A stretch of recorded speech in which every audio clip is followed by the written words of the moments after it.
Welcome to the Know, I'm Ashley Jenkins. Happy holidays, everyone. You're probably too knee-deep in holiday break gaming binges to keep up with all the news coming out this week, but that's okay. So is everyone at Rooster Teeth, which is why I'm alone without supervision, which also means I can do what I want today and no one's gonna be able to stop me. There are a bunch of small newses, but nothing I can fight with myself about, so seems like a good day to kick it old school. Not sure how many of you guys were around in the RT News days, but that. So just think of me as a version of Santa that brings you tiny news bites instead of stocking stuffers. There may be one or two other small differences. Anyway, let's start off on a low note. Uncharted 4 has been delayed again after already falling to 2016 from the holiday season in 2015. The game is now falling back another 5 weeks from March to April. The reason for the delay is that they simply need just a little more time and resources to finish out a few key sequences. Guess they don't want to do a day one patch. That's nice. At least it's only delayed 5 weeks instead of 5 months, though. It's a very small price to pay to get your phone Indiana Jones fix. But speaking of Indiana Jones, Harrison Ford's been making some major headlines this week thanks to the ridiculous size of his paycheck in Star Wars Episode 7 The Force Awakens. Ford, reprising his role as Han Solo, reportedly walked away with $34 million and counting. Quite the pay bump from his salary on Episode 4, which totaled $10,000. In contrast, stars Mark Hamill and Carrie Fisher walked away with salaries in the low seven-figure range, while newcomers John Boyega and Daisy Ridley received in the low six figures for their efforts. They only, carried the whole movie. The reasoning behind this massive pay for Harrison Ford is that he plays such a pivotal role in the film. I won't spoil it for you, but go see the damn movie, okay? There's only so long I can tiptoe around every detail of the biggest movie in history. Anyway, fortunately for Boyega and Ridley and their pauper paydays, they do get a cut of royalties after the film passes the $1 billion mark, which is probably going to be any second now. Ford may have put the role of smuggler into Episode 7, but here's a question. Has Han Solo ever managed to illegally sneak a T-Rex skull out of a country like Nicolas Cage? No? Didn't think so. Alright, so Nick Cage didn't actually smuggle it himself, but it seems like somebody did. The actor returned a stolen T-Rex skull this week that he bought from a Beverly Hills gallery last year. Apparently, it belongs to the Mongolian government. And no, this is not a promotional stunt for a new National Treasure movie. It's real. He apparently outbid fellow actor Leonardo DiCaprio for the skull, so even though he's giving it back, that makes the score 1-0 for Nick Cage for both Oscars and dinosaur skulls. Sorry, Leo, your time will come. In other fossil and smuggling news, leaked screenshots of the long-thought-dead Rockstar title Agent surfaced on the web this week. The screenshots were found by a Reddit user on a former Rockstar artist's online portfolio who worked on the game from 2009 to 2010 before his whole department had to shift its focus to Grand Theft Auto 5. The game is a spy story set in the 1970s. And that's all we really know about it. It was announced back in 2009 as the PS3 exclusive, but it's been classified ever since. Rockstar said back as late as 2012 that it was still in development, but they haven't given any additional updates, although they did renew the Agent trademark in 2013. Rockstar does typically give their games longer than the average development cycle, but still anyone's guess as to if this game will really ever launch. But hey, at least we can look at some old screenshots based on last-gen tech. That's nearly as good as having a real game, right? Yeah.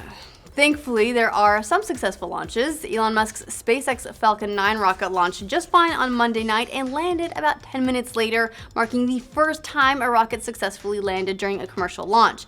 It sounds kind of underwhelming, but this is a huge step forward toward a future where regular space travel is a real possibility, which means we're probably just minutes away from discovering Mass Effect relays and hanging out with Turians. Girl can dream.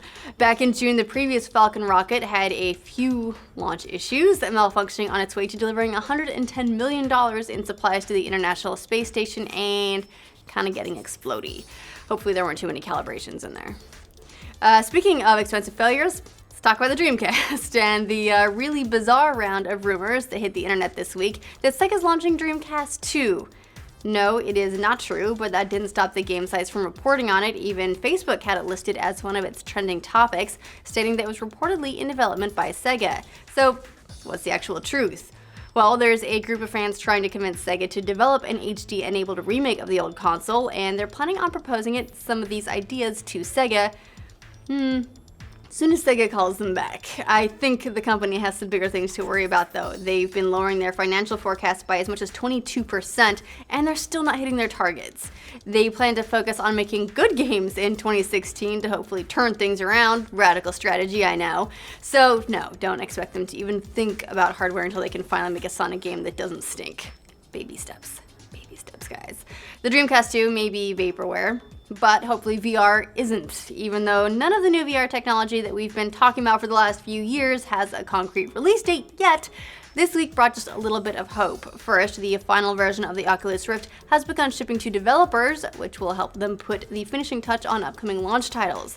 Due to the HTC Vive's recent delay to April 2016, it looks like the Rift could grab that so important first-to-market spot with a scheduled release window of first quarter 2016 still. And as for the Vive, an interesting bit of news came out as to why they decided to postpone the launch of their hardware, which is being developed in conjunction with Valve. Supposedly, HTC and Valve made a huge technological breakthrough 2 weeks ago that was deemed so important that it would be better to miss the original window and include this breakthrough in all versions of the hardware rather than fracture the user base with different SKUs later. What this breakthrough is exactly remains to be seen, but they're claiming they'll be showing it off at the upcoming CES in January. Fingers crossed that they've finally figured out how to incorporate smell-o-vision into video games. Smell the sewers and the sewage-free medieval towns. Actually, maybe not smell-o-vision. By this time next year, it's possible that you'll be unwrapping a VR helmet as part of your Christmas haul. So it'll be ushering in a new era of looking ridiculous while you play video games. Just what everyone wanted for the holidays, right? Take the attention off your ugly sweater. So, which of these news stories did you find the most interesting? Are you more bummed about Uncharted being delayed or about the debunked Dreamcast 2? Still sorry about that. If you're in a cage, would you have traded your Oscar for the T-Rex skull? I would have. Let us know in the comments what you think about all of today's news, and of course make sure you like the video and subscribe to The Know. And have a Merry Christmas, or whatever you're into. Just to let all of you guys know, Rooster Teeth is kind of going into holiday break. We will still have videos going up on the channel, and if anything big hits, we'll make sure and come in and cover it as best we can. But we're not going to have quite as many stories on the channel for the next few days, so just, go play games or something. God, just go.